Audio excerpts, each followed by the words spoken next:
بسم اللہ الرحمن الرحیم۔ السلام علیکم ناظرین اکرام، میری آج کی ویڈیو جن کے بارے میں ہے وہ ہے پنجاب دی شان، پنجاب دا ارطغرل، رائے احمد خان کھرل۔ یہ تاریخ انسانی کا وہ دوسرا معتبر سر تھا جسے 10 محرم کے دن نماز میں اتار کر نیزے پر سجایا گیا۔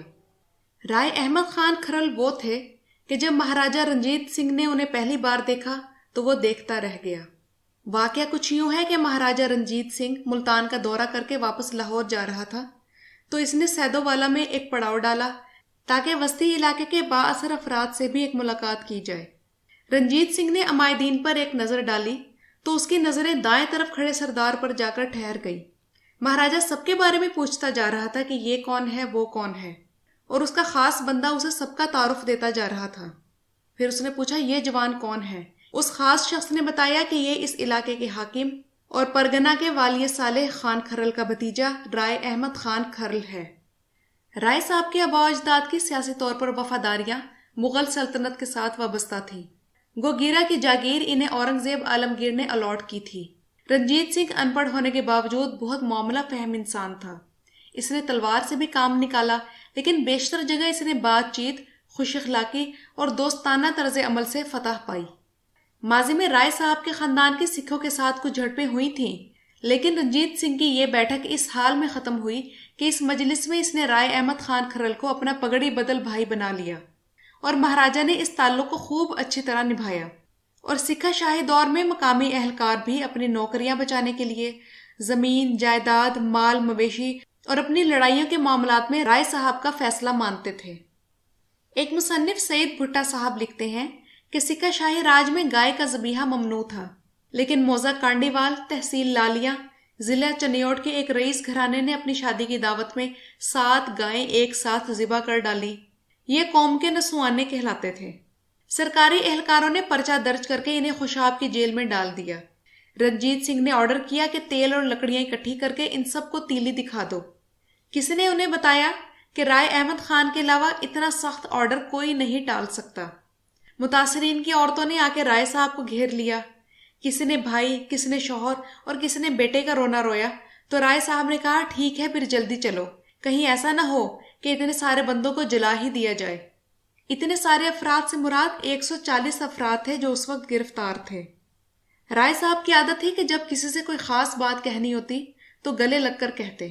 اسی انداز میں رتنو رام کے باہمن وزیر کو کہا کہ ہمارے یہ بندے چھوڑ دے۔ وزیر نے کہا نہ جناب، مہاراجہ کا بہت سخت آرڈر ہے کہ انہیں جلا دو۔ رائے صاحب نے جیل خانے کی چابیاں مانگی تو اس نے پھر وہی بات دہرائی کہ مہاراجہ کا سخت آرڈر ہے۔ اس پر رائے صاحب نے سختی سے کہا تو اس نے چابیاں دے دی۔ رائے صاحب نے جیل کا تالا کھلوا کر ان سب کو رہا کروایا۔ وہ موتیوں والا راجہ، موتیوں والا راجہ کا نعرہ لگاتے ہوئے باہر چلے گئے۔ کسی نے کہا کہ 60 کے قریب بندے اور بھی اندر ہیں۔ رائے صاحب نے کہا سب نکل جاؤ۔ یوں ساری جیل خالی کر دی۔ رائے صاحب لاہور پہنچے تو مہاراجہ نے کہا کھرل صاحب یہ بہت برا کیا، اب اس کا ڈن بھرنا پڑے گا۔ رائے صاحب نے کہا جو ڈن لگاتے ہو لگاؤ۔ مہاراجہ نے 4000 کا جرمانہ رکھا جو اس وقت اچھی خاصی بڑی رقم تھی، اور 4000 پورے علاقے سے بھی اکٹھے نہیں ہو سکتے تھے۔ رائے صاحب نے رنجیت کے محل میں نوکر بھیجا اور کسی مہارانی سے 4000 روپے منگوائے۔ مہارانی نے پیسے تو بھیج دیے، مگر رنجیت سنگھ کو کہا کہ آج آپ کے بھائی کو پیسوں کی ضرورت تھی تو 4000 اسے بھجوا دیے ہیں۔ صبح جب دربار میں جرمانہ پیش کیا گیا تو مہاراجہ نے کہا یہ تو عجیب بات ہے کہ جرمانہ بھی اب میرے ہی گھر سے ادا ہوگا۔ تو رائے صاحب نے کہا کہ تیرے میرے گھر کوئی دو تو نہیں، یہ تو ایک سانجھ ہے، بس تمہارا حکم پورا ہونا چاہیے تھا، وہ جیسے تیسے پورا کر دیا۔ مہاراجہ اس بات پر مسکرا دیا اور کہا یہاں راج تو پھر کھرلوں کا ہی ہوا نا، ہم تو ایسے ہی بیٹھے ہیں۔ اور مہاراجہ نے اس وقت رائے صاحب کو رخصت کرتے وقت ان کے مصاحبوں کے لیے 25-25 روپے نذرانے کا اعلان کیا اور رائے صاحب کو سونے کے کنگن اور اطلس کی پوشاک پیش کی۔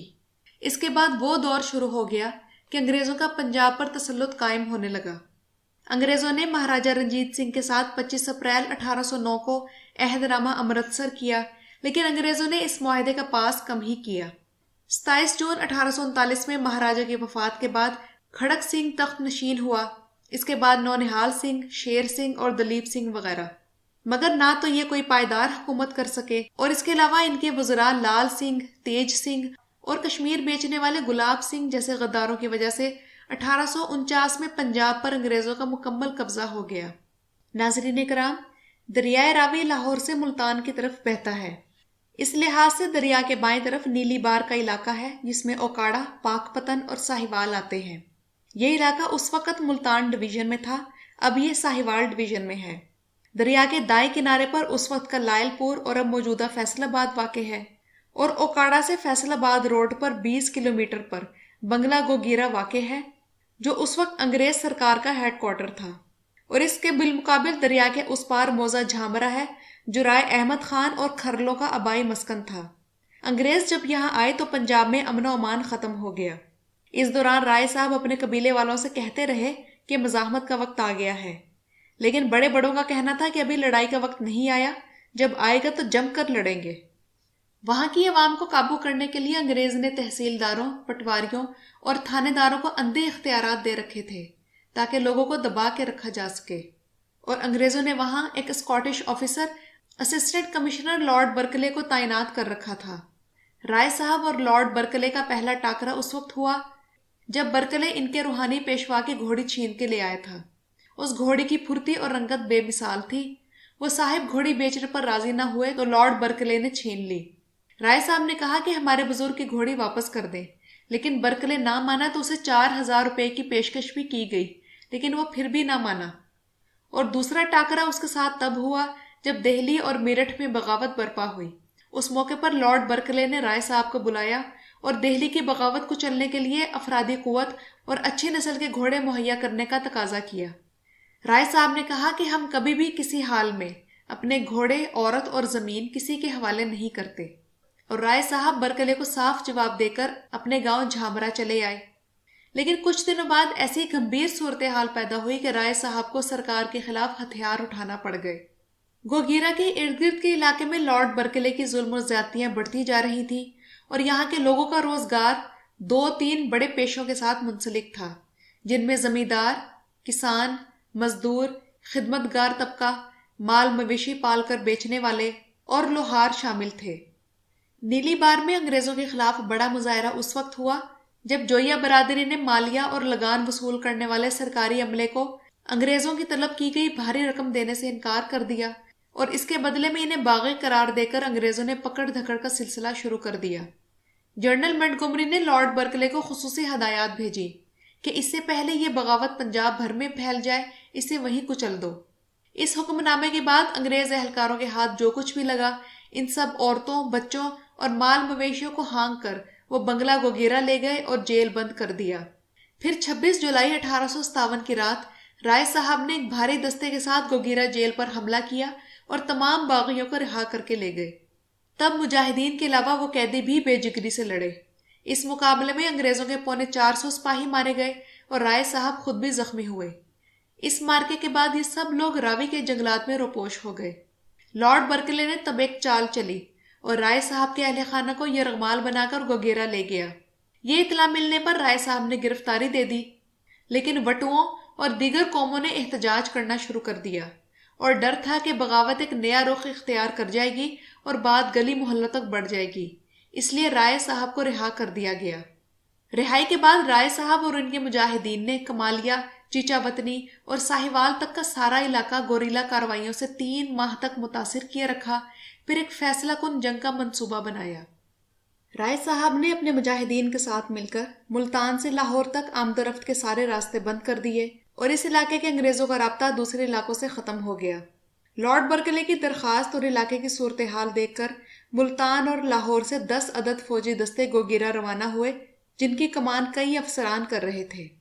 اس بڑی کارروائی کی ضرورت اس لیے پیش آئی کہ ان 3 ماہ میں یہ بغاوت کمالیہ، پنڈی شیخ موسیٰ، سیدو والا، ہڑپا، چیچا وطنی، تلمبا، سرائے سدھو، شور کوٹ، جھملیرا، ساہوکا، پاک پتن، کبولہ اور بہاول نگر کے پاس بہتے ہوئے دریائے ستلج کے کناروں تک پھیل چکی تھی، جس میں کم و بیش 1.25 لاکھ مجاہدین شامل تھے۔ گوگیرا کی اپنی آبادی تقریباً 3 لاکھ تھی، اور ملتان تک کی کل آبادی تقریباً 10 لاکھ کے قریب تھی، جس میں سے بڑی تعداد میں مجاہدین نکل کر سامنے آ رہے تھے، اور یہ تحریک دن بدن مضبوط ہوتی جا رہی تھی۔ جولائی کے بعد اگست اور ستمبر میں بھی یہ چھاپہ مار کارروائیاں جاری تھیں۔ مگر اس کے ساتھ ساتھ رائے صاحب نے دیگر سرداروں سے بھی رابطے کیے، اور اس سلسلے میں مراد فتیانہ نے بہاولپور کے ایک معروف نواب کو 1,00,000 مجاہدین کے لیے اسلحہ اور مالی امداد کے لیے خط لکھا۔ نواب نے ان مجاہدین کی امداد تو کیا کرنی تھی، الٹا وہ خط لے جا کر انگریز گورنر کو دے دیا، جو اب بھی پنجاب سیکریٹریٹ کے آرکائیو ڈپارٹمنٹ میں محفوظ ہے۔ انگریزوں کے تازہ جمع شدہ فوجی طاقت کو دیکھتے ہوئے انگریزوں کے ساتھ فیس ٹو فیس لڑائی کا فیصلہ ہوا۔ اس مشاورتی پنچایت میں شامل سرفراز کھرل رائے احمد خان کھرل کی مخبری کرنے کے لیے رات گئے بنگلہ گوگیرا میں ڈپٹی کمشنر کے پاس پہنچ گئے اور کہا کہ انتہائی اہم اطلاع دینی ہے، اور اس ڈپٹی کمشنر کو کہا کہ راوی کے سب سردار ایک بڑی بغاوت برپا کرنے والے ہیں۔ اس کے بعد محرم الحرام کی 5 تاریخ اور 16 ستمبر 1857 کی رات جب بنگلہ پہنچ کر مجاہدین نے حملہ کیا تو انگریز بھی مقابلے کے لیے تیار بیٹھا ہوا ملا۔ لارڈ برکلے نے سامنے سے توپ چلوا دی اور 100 گولیوں کا بارود اس میں سے ایک ساتھ نکلتا تھا۔ توپ چلانے والا بھی مسلمان تھا۔ اس نے رخ ذرا اونچا رکھا اور بارود سروں کے اوپر سے درختوں پر جا پڑا اور درختوں میں آگ لگ گئی۔ توپچی کا احسان تھا کہ اس نے 2 فائر مس کر کے سنبھلنے کا بہترین موقع دے دیا، لیکن جب براہ راست فائر ہوا تو 4 بندے شہید ہو گئے۔ اس موقع پر وٹو، کھرل، جوئیے، فتیانے، ترہانے، ویوان، جج، جنجوئے، سیال اور کئی قوموں نے یہ کہا کہ ضلعی ہیڈ کوارٹر میں لڑائی مشکل ہے، لہٰذا کسی طرح یہاں سے نکلو اور جب کھلی جگہ پر آئیں تو پھر ہماری تلوار بھی یہ دیکھ لیں گے۔ تب وٹو اور کھرل پیچھے ہٹ کر نورے کی ڈل نامی جگہ پر پہنچ گئے اور ان کے باقی سپاہی بھی وہیں پہنچ گئے۔ پرانے دور میں دیسی بیج کی وجہ سے فصلوں کے قد انسانی قد سے اونچے ہوتے تھے اور باجرہ، جوار، گنا وغیرہ 6 سے 7 فٹ اور گندم 4 فٹ تک اونچی ہوتی تھی، جبکہ اس علاقے کی جنگلی جھاڑیاں جنہیں ون کہتے ہیں وہ بھی انسان کے چھپنے کے لیے کافی ہوتی تھی۔ لارڈ برکلے کی فوجیں ان کا پیچھا کرتے ہوئے کھگرا والے پل تک جا پہنچی، لیکن انہیں کوئی بھی مجاہد نظر نہیں آیا۔ کوئی مسافر وہاں سے گزرا تو اسے کھرل سمجھ کے پکڑ لیا۔ دوران تفتیش اس نے کہا کہ ہمارے تو خود کھرلوں کے ساتھ دشمنی ہے، آپ مجھے چھوڑ دیں، میں انہیں تلاش کر کے دے سکتا ہوں، لیکن اس کے لیے مجھے گھر سے پھرتیلی گھوڑی لینی ہوگی۔ یہ گھوڑی بھاگنے میں سست ہے، میں ان کی نظر میں آ گیا تو مارا جاؤں گا۔ برکلے کی اجازت ملنے پر مستا نام کا یہ بندہ سیدھا نورے کے ڈل پہنچا اور رائے صاحب کو انگریزی فوج کی ساری پوزیشن سمجھا کر واپس نکل گیا۔ رائے صاحب کے حکم پر مجاہدین نے فصلوں اور جھاڑیوں سے چھپتے چھپاتے برکلے کی فوج کا گھیراؤ کر لیا۔ اس موقع پر رائے صاحب نے کہا، بے جگری سے لڑنا شیرو، انگریز کی گولی کسی کو نہیں لگے گی، اگر کسی کو لگے گی تو صرف مجھے رائے احمد خان کھرل کو۔ 17 یا 18 ستمبر کے اس مارکے میں برکلے کے 5 رسالدار اور 80 سپاہی مارے گئے تو وہ پیچھے ہٹ گیا۔ اس کے بعد اگلا مارکا 3 دن مسلسل چلا اور برکلے نے اپنی بھاگتی ہوئی فوج کو کئی بار دوبارہ لڑنے کے لیے آمادہ کیا، مگر ہر بار منہ کی کھائی۔ مجاہدین توپوں کے سامنے آئے بغیر پیدل فوج اور گھڑ سواروں کو گھات لگا کر مار رہے تھے۔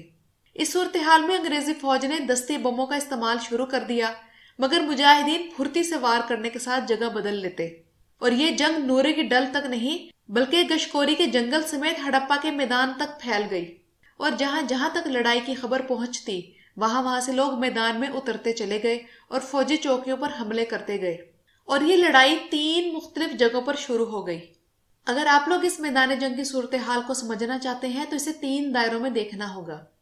پہلا لاہور سے پاک پتن، کبولہ، ملتان، کمالیہ، جھامرا سے واپس لاہور تک ایک بڑا دائرہ۔ یہ لڑائی کا بڑا میدان تھا جس میں 1.25 مجاہدین اور انگریزی فوج کی 10 کمپنیاں مختلف جگہوں پر موجود تھیں۔ اس بڑے دائرے کے اندر ایک چھوٹا دائرہ اور بنا لیں جو گوگیرا، چیچا وطنی، کمالیہ اور گوگیرا کے گرد بنتا ہے۔ اس 50 میل اسکوائر میں 30,000 مجاہدین اور سرکاری نفری موجود تھی۔ اس کے اندر ایک تیسرا چھوٹا دائرہ بھی تھا جو گوگیرا، گشکوری اور نورے کی ڈل کے گرد بنتا ہے۔ اس مرکزی دائرے میں 3,000 سے زائد مجاہدین اور سرکاری نفری موجود تھی، اور اصل جنگ شدت کے ساتھ اس مرکزی دائرے میں ہی برپا تھی، پھر باہر کے دائرے میں ذرا کم اور اس سے باہر کے بڑے دائرے میں مزید کم۔ تاہم لڑائی تینوں دائروں میں شروع ہو چکی تھی جو 16 ستمبر سے رائے صاحب کی شہادت کے بعد بھی جاری رہی، البتہ مرکزی دائرے کی جنگ 21 ستمبر کو ختم ہو گئی تھی۔ پنجاب میوٹنی گزٹ میں ہے کہ یہ لوگ ڈھول پیٹتے ہوئے حملہ آور ہوتے اور بڑی بہادری کے ساتھ انگریزی کمک پہنچنے سے پہلے انگریز فوجوں سے ہتھیار چھین کر غائب ہو جاتے تھے۔ تھابرن لکھتا ہے کہ یہ لوگ نڈر اور چالاک گوریلوں کی طرح کاروائیاں کر کے تیزی کے ساتھ ایک جگہ سے دوسری جگہ منتقل ہو جاتے تھے۔ مجاہدین کے پاس نیزے، بھالے، تلواریں اور چند سو بندوقیں بھی موجود تھیں، مگر انگریزوں کا زیادہ نقصان تب ہونا شروع ہوا جب مرنے والی فوج کی بندوقیں اور اسلحہ بھی مجاہدین کے ہاتھ لگنا شروع ہوا۔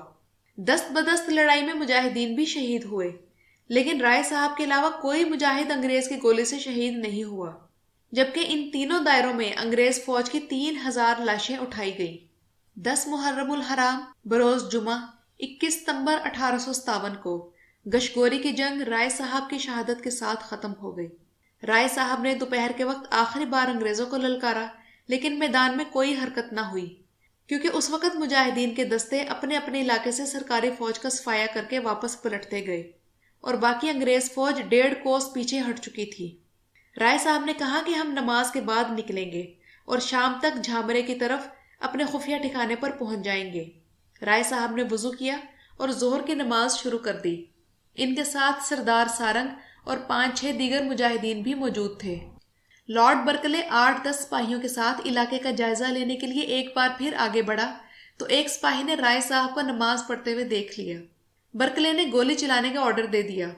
دھاڑے سنگھ، گلاب سنگھ بیدی اور کھیم سنگھ بیدی نے گولیاں چلائیں۔ نماز کی دوسری رکعت چل رہی تھی جب رائے صاحب کو 2 گولیاں لگیں اور وہ زمین پر آ رہے۔ پھر سردار سارنگ صاحب کو بھی گولی آ لگی اور باقی ساتھی بھی نہ سنبھل سکے اور برکلے سر پر آ پہنچا۔ اس نے رائے صاحب کا سر اتروا کے نیزے پر رکھا اور اپنے ساتھ لے گیا۔ انڈیا آفس لائبریری کے مطابق برکلے اگلے دن دریا کے ساتھ ساتھ محمد پور کی جانب رواں دواں تھا کہ کوڑی شاہ کے قریب جنگل سے اچانک اس پر حملہ ہوا اور برکلے کے ساتھ 50 سپاہی بھی ہلاک ہو گئے۔ اور یوں 1776 میں رائے نتھو کے گھر پیدا ہونے والا یہ بیٹا 81 سال کی عمر میں انگریزوں کو ناکو چنے چبوا کر ایمان افروز شان کے ساتھ نماز ادا کرتے ہوئے اس دنیا چلا گیا جو حضرت حسین رضی اللہ تعالیٰ عنہ کی تھی۔ انگریزوں نے رائے صاحب کا سر 6 دن تک نیزے پر لٹکائے رکھا اور ارد گرد ننگی تلواروں کا سخت پہرا تھا۔ رات کو جہاں رکھا جاتا وہاں بھی سخت پہرا ہوتا۔ ایک سپاہی اسی علاقے کا تھا اور وہ رائے صاحب کے پاس بھی آتا جاتا تھا۔ رائے صاحب اس کے خواب میں آئے اور کہا، میں اس مٹی کا بیٹا ہوں، لیکن انگریز میرا سر دنیا کو دکھانے کے لیے برطانیہ بھیجنا چاہتے ہیں، تم میرا سر مجھے واپس کر جاؤ۔ سپاہی کو دوسرے اور تیسرے دن بھی یہی خواب آیا تو اس نے یہ خدمت بجا لانے کا فیصلہ کیا۔ سپاہی نے ایک پکا مٹکا لے کر اس کا منہ کھلا کیا اور سر مبارک مٹکے میں رکھ کر اوپر کپڑا باندھ کے رائے صاحب کی قبر شریف کے پاس دفن کر آیا۔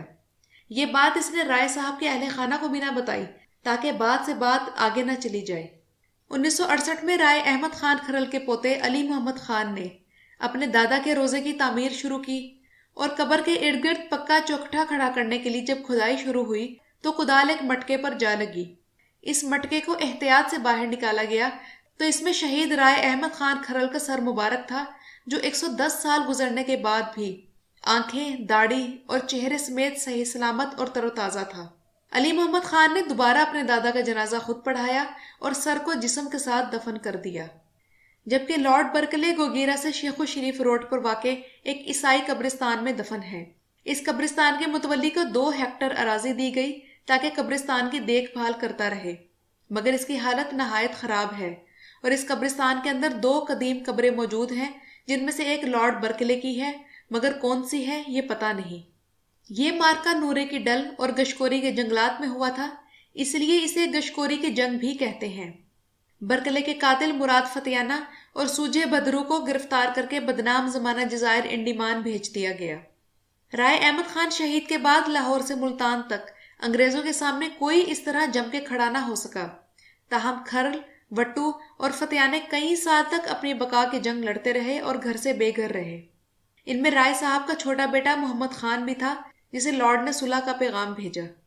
ستم ظریفی کی بات تو یہ ہے کہ بھگت سنگھ کی موت کا دن تو سب کو یاد رہ جاتا ہے، لیکن 21 ستمبر کو رائے احمد خان شہید کی برسی خاموشی سے گزر جاتی ہے۔ اس کی وجہ اگر آپ تلاش کرنا چاہیں گے تو ایوان اقتدار میں آپ کو جا بجا ان 10 نوابوں کی اولادیں کھڑی ملیں گی جنہوں نے مارکا گشکوری میں انگریزوں کا ساتھ دیا۔ کمنٹ سیکشن میں اپنے رائے سے ضرور آگاہ کیجیے گا۔ شکریہ۔